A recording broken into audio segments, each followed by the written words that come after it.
Today trends. இன்னைக்கு நம்ம வீடியோல ஆக்டர் யோகி பாபு பத்தி தான் பார்க்க போறோம்.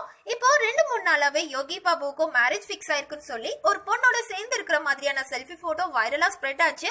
அது கூடவே அவளும் நானும் அப்படின்னு மென்ஷன் பண்ணிருந்தது. இந்த போட்டோ பயங்கர ட்ரெண்ட் ஆயிட்டு இருந்தது.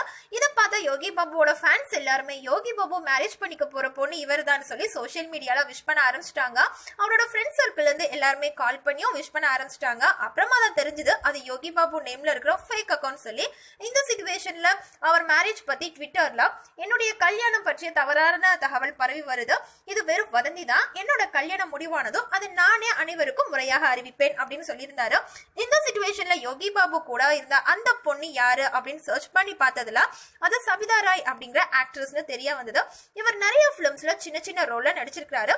இத பத்தி சபிதா ராய் கிட்ட கேட்கும் போது எனக்கு என்ன சொல்றதுன்னே தெரியல, 2 நாளா என்னோட நேமும் ஆக்டர் யோகி பாபுவோட நேமும் பயங்கர ட்ரெண்டிங்கா போய்கிட்டு இருந்தது. எனக்கு சிரிக்கிறதா அழுகிறதா கோவப்படுறதா என்ன ரியாக்ட் பண்ணணும்னே தெரியல. யோகி பாபு இதை வதந்தி தான் மறுப்பு தெரிவிச்சிட்டாரு. அதே மாதிரி தான் நானும் சொல்றேன், இது வெறும் வதந்தி தான். 2017ஆம் ஆண்டு கன்னிராசி அப்படிங்கிற படத்துல தான் நான் ஃபர்ஸ்ட் அவரோட நடிச்சேன்.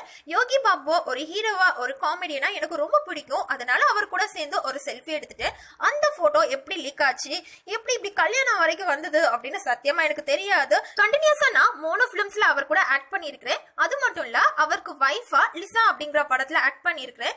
காக்டைல், ராஜவம்சம் படங்களையும் நான் நடிச்சிருக்கிறேன். தயவு செஞ்சு இந்த மாதிரியான வதந்திய பரப்பாதீங்க. யோகி பாபு கஷ்டப்பட்டு இந்த இடத்துக்கு வந்திருக்காரு, சோ அவரோட பேரை டேமேஜ் பண்ணாதீங்க அப்படின்னு சொல்லி சபிதா ராய் பேட்டி கொடுத்திருக்காரு. இது போன்ற மேலும் பல ட்ரெண்டிங்கான தகவல்களை பெற நீங்க இந்த வீடியோவை லைக் பண்ணுங்க, ஷேர் பண்ணுங்க, சேனலை சப்ஸ்கிரைப் பண்ணுங்க.